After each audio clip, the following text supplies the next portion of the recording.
अस्सलाम वालेकुम। आज हम अपना चैप्टर 1 का सेकंड लेक्चर स्टार्ट करेंगे, relation of biology with other sciences. उससे पहले काइंडली चैनल को सब्सक्राइब कर दें, वीडियो को लाइक कर दें।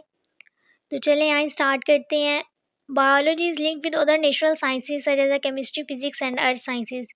जैसे बायोलॉजी एक साइंस की ब्रांच है, इसी तरह केमिस्ट्री और फिजिक्स भी साइंस की ब्रांच है। तो उन्होंने कहा है कि बायोलॉजी फिजिक्स और केमिस्ट्री से कैसे इंटरलिंक करती है, तो वो आज हम देखेंगे। सबसे पहले हमारे पास है biochemistry. Is the study of the structure and reactions of different chemical substances present in living system. Biochemistry में हम मुतालिया करते हैं साख्त का और रिएक्शंस का, जो different chemical substances living system में प्रेजेंट होते हैं उनकी। यानी इसमें हम स्ट्रक्चर भी करते हैं, स्टडी करते हैं, और रिएक्शंस भी। तो बेसिकली हमें पता है कि हम स्ट्रक्चर बायो में पढ़ते हैं और जो रिएक्शंस होते हैं वो हम लोग केमिस्ट्री में। तो जब ये दोनों इकट्ठी चीज़ों को हम लोग स्टडी करेंगे तो ये बन गया biochemistry. The study of the chemical reactions of photosynthesis and respirations are example of biochemistry. उन्होंने कहा ये जो केमिकल रिएक्शंस हो रहे होते हैं फोटोसिंथेसिस एंड रिस्पायरेशन का, फोटोसिंथेसिस प्लांट में और होता है, रिस्पायरेशन ह्यूमन में। तो जब हम इनको स्टडी करते हैं तो ये एग्जांपल्स हैं बायोकेमिस्ट्री की। नेक्स्ट है हमारे पास biophysics. It deals with the study of principle of physics. इसमें हम स्टडी करते हैं फिजिक्स के principle which apply to biological process, जो कि बायोलॉजिकल प्रोसेस पे अप्लाई हो रहे होते हैं। यानी प्रिंसिपल फिजिक्स के होते हैं लेकिन बायोलॉजिकल के प्रोसेस पे अप्लाई हो रहे होते हैं। For example in biophysics we study the rules of lever and motion. हम स्टडी करते हैं लीवर के rules for understanding the function of muscles, muscles के फंक्शन को अंडरस्टैंड करने के लिए, बोन्स के और जॉइंट्स के। ये जो लीवर का रूल है ये नॉट जिगर वाला लीवर है, ये लीवर फिजिक्स की एक टर्म है। नेक्स्ट है हमारे पास कंप्यूटेशनल बायोलॉजी। कंप्यूटर से लफ्ज़ निकला है कंप्यूटेशनल बायोलॉजी। तो इसमें हम कंप्यूटर से रिलेटेड कुछ पढ़ेंगे। इन कंप्यूटेशनल बायोलॉजी में scientist use mathematical model, scientist जो हैं वो मैथमेटिकल मॉडल यूज़ करते हैं, एल्गोरिथम्स यूज़ करते हैं एंड कंप्यूटर सिमुलेशन यूज़ करते हैं। कंप्यूटर सिमुलेशन ये होती हैं कि इसमें हम लोग कंप्यूटर का यूज़ करते हैं ताकि हम लोग विजुअल रिप्रेजेंटेशंस बना सकें। विजुअल ये होता है कि हमारे पास हम किसी सॉफ्टवेयर के थ्रू इसको बनाते हैं, ये हमारे पास फिज़िकल नहीं होती। तो कंप्यूटर सिमुलेशंस को यूज़ करते हैं ताकि हम लोग अंडरस्टैंड कर सकें बायोलॉजिकल सिस्टम्स को और उसके रिलेशनशिप्स को। It involves analysing biological data. इसमें हम लोग बायोलॉजिकल डेटा को एनालाइज करते हैं, एनालाइज मीन उसका तजिया करते हैं।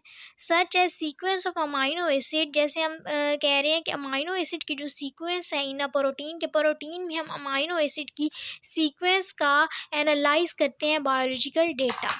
नेक्स्ट है हमारे पास biogeography. It deals with the study of distribution of living organism in different geographical region of the world. इसमें हम स्टडी करते हैं, डिस्ट्रीब्यूशन मीन होता है तकसीम, डिस्ट्रीब्यूशन ऑफ लिविंग ऑर्गेनिज्म के जो लिविंग ऑर्गेनिजम्स हैं उनकी जो तकसीम है डिफरेंट जियोग्राफिकल रीजन्स, मुख्तलिफ जो जियोग्राफिकल रीजन्स हैं दुनिया के उसमें। The influence of climate change on the distribution of organism is also studied in biogeography। जो मौसम वगैरह तब्दील हो रहा होता है उसका जब हम असर देखते हैं ऑर्गेनिजम्स पे तो वो भी हम बायोजियोग्राफी में स्टडी करते हैं। Biostatistics, it deals with the principle of statistics. इसमें हम लोग स्टैट्स के प्रिंसिपल से डील करते हैं। स्टैट्स मीन अदाद शुमार। टू एनालाइज, उसका तजिया करें, एंड इंटरप्रिट, इंटरप्रिट मीन होता है कि अगर एक चीज़ का तजिया हो गया तो देन हम अगले को बता रहे हैं, उसको एक्सप्लेन कर रहे हैं। पहले हम लोग एनालाइज करते हैं, फिर हम लोग इंटरप्रिट करते हैं डेटा को जो लिविंग ऑर्गेनिज्म से रिलेटेड होता है। Biostatistics play a crucial role in biological research. जो बायोस्टैटिस्टिक्स है ये एक अहम किरदार अदा करता है बायोलॉजिकल रिसर्च में, हेल्थ केयर में एंड पब्लिक हेल्थ में। नेक्स्ट है हमारे पास biotechnology. It deals with the use of living organisms. इसमें हम लोग लिविंग ऑर्गेनिजम्स का यूज़ करते हैं और देयर कंपोनेंट्स, उनके कंपोनेंट्स को टू डेवलप बेनिफिशियल प्रोडक्ट्स, एक फ़ायदा मंद प्रोडक्ट्स बनाने के लिए। और प्रोसेस ऑफ वेरियस फील्ड्स, या किसी भी कोई प्रोसेस में यूज़ करते हैं, जैसे हेल्थ केयर हो गया, एग्रीकल्चर हो गया या इन्वायरमेंटल मैनेजमेंट। फॉर एग्जांपल, मिसाल के तौर पे biotechnologies use bacteria for the production of insulin to treat diabetic patient. कि जो शुगर के मरीज़ होते हैं उनको इंसुलिन लगती है, तो वो जो इंसुलिन है उसके लिए बैक्टीरिया को यूज़ किया जाता है, यानी इंसुलिन की प्रिपरेशन में बैक्टीरिया को यूज़ किया जाता है। नेक्स्ट है हमारे पास bio economics. It deals with the study of organism. इसमें हम लोग ऑर्गेनिजम्स को स्टडी करते हैं from economical point of view, मुआशी पॉइंट ऑफ व्यू से।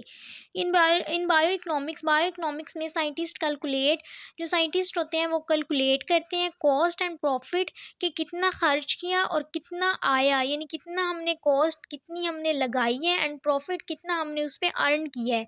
ऑफ द बायोलॉजिकल प्रोजेक्ट्स में जैसे उन्होंने कहा है production of new variety of crops, की कोई भी नई वैरायटी जब किसी भी फसल की लगाते हैं तो हम देखते हैं कि उस पर हमने कितना खर्चा किया है और जब हमने वो उठाई है तो उसमें कितना हमें प्रॉफिट आया है। ये हमारे पास है bio economics.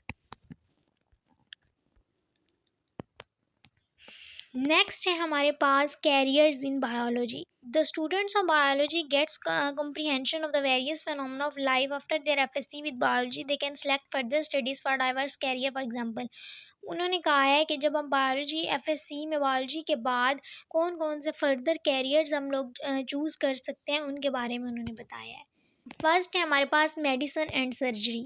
The profession medicine deals with the diagnosis and treatment of disease. In surgery, the defective parts of the body are repaired, replaced or removed. इन्होंने कहा है कि जो मेडिसिन का प्रोफेशन है इसमें हम डील करते हैं diagnosis and treatment of disease, यानी अगर कोई बीमारी हो गई है तो उसके बारे में उसकी तशखीस और उसका इलाज। जब भी हम किसी डॉक्टर के पास जाते हैं तो सबसे पहले वो हमारी जो बीमारी होती है, जो हमें डिजीज़ होती है, उसको डायग्नोस करता है कि मतलब ये कौन सी बीमारी है। बीमारी तो बहुत सी होती हैं, लेकिन जैसे कैंसर हो गया अल्लाह ना करे, या कोई हेपेटाइटिस हो गया, लीवर की हो गई, या कुछ भी कोई भी बीमारी, तो जब हम डॉक्टर के पास जाते हैं तो सबसे पहले वो हमें डायग्नोस करते हैं और उसके बाद वो हमें इलाज बताता है कि ये इसका इलाज है। तो ये जो है प्रोफेशन ऑफ मेडिसिन, ये इस चीज़ से डील करता है। In surgery the defective parts of the body are repair, replaced or remove. कि सर्जरी में क्या होता है कि जो डिफेक्टिव पार्ट, जो हिस्सा ख़राब है बॉडी का, उसको या रिपेयर करेंगे, उसको ठीक करने की कोशिश करेंगे। रिप्लेस, अगर वो ठीक नहीं हुआ तो उसकी जगह दूसरा लगा देंगे, रिप्लेस कर देंगे, और अगर वो उससे भी नहीं ठीक हो रहा तो या फिर बिल्कुल ही रिमूव कर देंगे, or remove. For this profession, इस प्रोफेशन के लिए students needs to complete a 5 year bachelor of medicine, bachelor of surgery degree. इस प्रोफेशन को ज्वाइन करने के लिए स्टूडेंट्स को MBBS करना पड़ता है, जो कि 5 साल का होता है। MBBS bachelor of medicine, bachelor of surgery, तब हम इस प्रोफेशन को अडॉप्ट कर सकते हैं। नेक्स्ट है हमारे पास डेंटिस्ट्री। डेंटिस्ट, नाम से पता चल रहा है हम दांतों को डॉक्टर के पास जाएं तो हम कहते हैं हम डेंटिस्ट के पास गए थे। तो dentistry mean dentist specialise in oral health. जो डेंटिस्ट होते हैं वो स्पेशलाइज करते हैं ओरल हेल्थ में। ओरल मीन मतलब माउथ हो गए, टीथ हो गए, तो इनकी जो हमारी हेल्थ है उससे जो डील करते हैं वो डेंटिस्ट करते हैं। They diagnose and treat dental diseases. ये भी उसी तरह डायग्नोज करते हैं और फिर ट्रीट करते हैं डेंटल डिजीजेज को। डेंटल डिजीजेज मीन जो हमारी दांत की बीमारियां होती हैं। एंड परफॉर्म सर्जरीज, और फिर सर्जरीज भी परफॉर्म करते हैं। फॉर दिस प्रोफेशन, इस प्रोफेशन के लिए student get a 4 year bachelor of dental surgery BDS degree. BDS bachelor of dental surgery BDS करना पड़ता है 4 ईयर्स का FSC के बाद डेंटिस्ट बनने के लिए। नेक्स्ट है pharmacology. Pharmacology study the effects of drug on human body and develop new medication for this career. जो फार्माकोलॉजिस्ट होते हैं, जो दवाइयाँ बनाते हैं, वो स्टडी करते हैं इफ़ेक्ट्स ऑफ ड्रग, कि कोई दवाई है उसका क्या इफ़ेक्ट है ह्यूमन बॉडी पे, इंसानी जिस्म पे, एंड डेवलप न्यू मेडिकेशन, और नई से नई अद्वियात भी बनाते हैं और देखते हैं कि जो वो अद्वियात हैं उनका इंसानी जिस्म पर क्या असर है।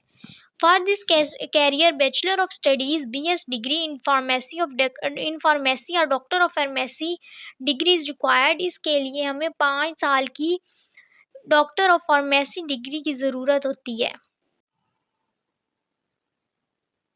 Physiotherapy, it is a therapy that is use to restore movement. ये वो थेरेपी है जो यूज़ होती है मूवमेंट को रिस्टोर करने में। रिस्टोर मीन वापस लाना, मूवमेंट मीन हरकत, and physical function of body, या बॉडी का कोई भी फिजिकल फंक्शन है, जैसे अब हम काम कर रहे हैं या हाथ हिला रहे हैं, तो ये हमारा बॉडी का फिजिकल फंक्शन है। दैट हैज़ बीन इम्पेयर्ड, जो कि इम्पेयर्ड मीन होता है वीक होना। दैट हैज़ बीन इम्पेयर्ड, जो कि इम्पेयर्ड हो गया बाई डिजीज़, किसी भी डिजीज़ की वजह से, और इंजरी, या कोई भी चोट आई है। मतलब कोई भी चोट आई है या कोई भी बीमारी हुई है, उसकी वजह से कोई हमारा जो बॉडी का पार्ट है कोई भी, वो अपना काम नहीं कर रहा, या कोई भी हमारी मूवमेंट है, हमारी हरकत है, लाइक जैसे हमारा हाथ है, अगर ये हरकत नहीं कर रहा, तो इसके जब इसकी मूवमेंट को, इसकी हरकत को वापस लाना है कि ये हरकत करे, तो उसको रिस्टोर करने के लिए थेरेपी हमारी हेल्प करती है। For example in lame language अगर मैं आप लोगों को बताऊँ, तो स्ट्रोक, फालिज होता है। तो फालिज में क्या होता है कि आपने देखा होगा कि एक साइड का हाथ, पाँव, या पूरी एक साइड का एक हिस्सा, या कोई भी पार्ट होता है, वो काम करना छोड़ देता है। तो उसके लिए फिर उसको काम करवाने के लिए, उसको दोबारा उसकी मूवमेंट को रिस्टोर करने के लिए एक्सरसाइज़ेज़ करवाई जाती हैं। डॉक्टर एक्सरसाइज़ेज़ बताते हैं। तो जो एक्सरसाइज़ेज़ करवाते हैं, ये फिज़ियोथेरेपिस्ट ही होते हैं। जो भी मूवमेंट को रिस्टोर करते हैं, ये फिज़ियोथेरेपिस्ट होते हैं। फिज़ियोथेरेपिस्ट यूज़ फिज़िकल एक्सरसाइज़ेज़, ये हमारे पास एक्सरसाइज़ेज़ करवाते हैं, फिज़िकल एक्सरसाइज़ेज़ करवाते हैं, एंड फिज़िकल मोडेलिटीज़, या कुछ जैसे कि मसाज हो गई, या कुछ और इनके पास मशीनें होती हैं, मोडेलिटीज़ होती हैं, to improve patient physical movement, जो कि ये मरीज़ को लगाते हैं, और उससे उनकी जो फिजिकल मूवमेंट है, यानी जो उनकी मूवमेंट रुकी हुई होती है, वो काम करना शुरू कर देती है। To become a physiotherapist, physiotherapist बनने के लिए 4 ईयर बीएस डिग्री, 4 साल की बीएस डिग्री है फिजिकल थेरेपी में, उसकी ज़रूरत होती है। ये उसको फिजियोथेरेपी भी कहते हैं। Fisheries and Wildlife. Fisheries and Wildlife departments also offer jobs to the biologist after a BS and Master of Studies degree in Zoology, Fisheries and Aquaculture, के जो बीएस और एमएस करने के बाद ज़ूलॉजी में, फिशरीज़ में और एक्वाकल्चर के बाद जो हमारे पास फिशरीज़ और वाइल्ड लाइफ के डिपार्टमेंट्स हैं, वो हमें जॉब्स भी ऑफ़र करते हैं बायोलॉजिस्ट को। ठीक है, आगे हमारे पास है एग्रीकल्चर। एग्रीकल्चरल साइंटिस्ट, जो एग्रीकल्चर होती है ज़राअत, एग्रीकल्चरल साइंटिस्ट जो होते हैं वो इम्प्रूव करते हैं फार्मिंग प्रैक्टिसेस को। ये जो किसान ज़राअत कर रहे होते हैं, तो इनकी जो प्रैक्टिसेस हैं उनको इम्प्रूव करते हैं। क्रॉप प्रोडक्शन, जो हमारे पास फसलें उग रही हैं उनकी प्रोडक्शन ज़्यादा हो, एंड सस्टेनेबल एग्रीकल्चर टेक्निक्स, और कुछ जो सस्टेनेबल एग्रीकल्चर टेक्निक्स हैं उनको भी यूज़ करते हैं। अब 4 ईयर बीएस डिग्री, इसके लिए 4 साल की बीएस डिग्री होती है एग्रीकल्चर में, वो ज़रूरी होती है। एनिमल हस्बेंड्री, एनिमल हस्बेंड्री में this field involves the breeding and caring for livestock to improve their quality and productivity. इसमें हमारे पास ब्रीडिंग मीन होती है अफ़ज़ाइश, एंड जो हमारे पास होती है केयर होती है देखभाल। तो इस फील्ड में हमारे पास अफ़ज़ाइश और देखभाल की जाती है, ताकि हम लोग क्वालिटी और जो प्रोडक्टिविटी है वो एनिमल्स की इम्प्रूव कर सकें। इसके लिए for it student can pursue a 4 year BS degree in animal husbandry. Students को 4 साल की बीएस डिग्री या एनिमल हस्बेंड्री की वो करनी होती है। Horticulture, horticulturist cultivate fruits, vegetables, flowers and ornamental plant. जो हॉर्टिकल्चरिस्ट होता है वो कल्टीवेट, काश्त करता है फल, सब्जियां, फूल, और उसके अलावा मसनूई पौधे जो होते हैं। अब 4 year BS degree in horticulture is required for it. इसके लिए 4 साल की बीएस डिग्री करना पड़ती है हॉर्टिकल्चर में। नेक्स्ट है हमारे पास forestry. Foresters manage and conserve forest and wildlife. जो फॉरेस्टर्स होते हैं वो मैनेज भी करते हैं और कंजर्व भी करते हैं फॉरेस्ट को और वाइल्ड लाइफ को, यानी जो जंगलात हैं, जो जंगलात में हमारे पास वाइल्ड लाइफ, जंगली जानवर या जो वाइल्ड लाइफ रह रही होती हैं।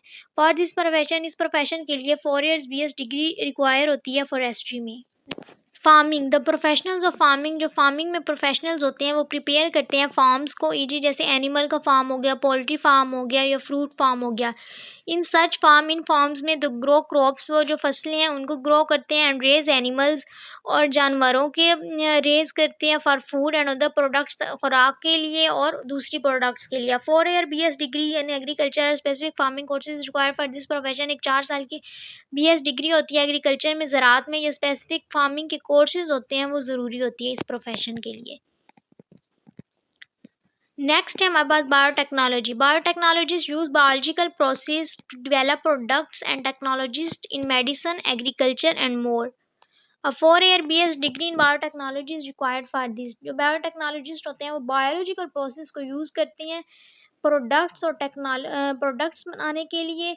अब कौन कौन सी टेक्नोलॉजी मेडिसिन में, एग्रीकल्चर में या और भी बहुत सी फील्ड्स हैं। अब 4 ईयर BS डिग्री इसके लिए बायोटेक्नोलॉजी के लिए ज़रूरी होती है। आगे है forensics scientist analyse physical evidence from crime scenes in criminal investigations. Forensic अगर मैं आम ज़ुबान में आपको समझाऊँ तो कहीं भी कोई भी जो जुर्म हो जाता है या कोई क्रिमिनल सीन हो जाता है, कहीं पे भी कोई कत्ल या कुछ भी कोई भी जो क्रिमिनल सीन हो जाता है, तो उसके बाद वहाँ पे पुलिस जाती है, वहाँ से शवाहिद एविडेंस इकट्ठे करती है ताकि पता चल सके यहाँ पे कौन सा वक़ूआ हुआ है, कैसे हुआ है। तो जाके वो जो इन्वेस्टिगेशन करती है वो होते हैं फोरेंसिक। 4 ईयर की BS डिग्री होती है फोरेंसिक साइंस के लिए, जो कि इसके लिए ज़रूरत होती है।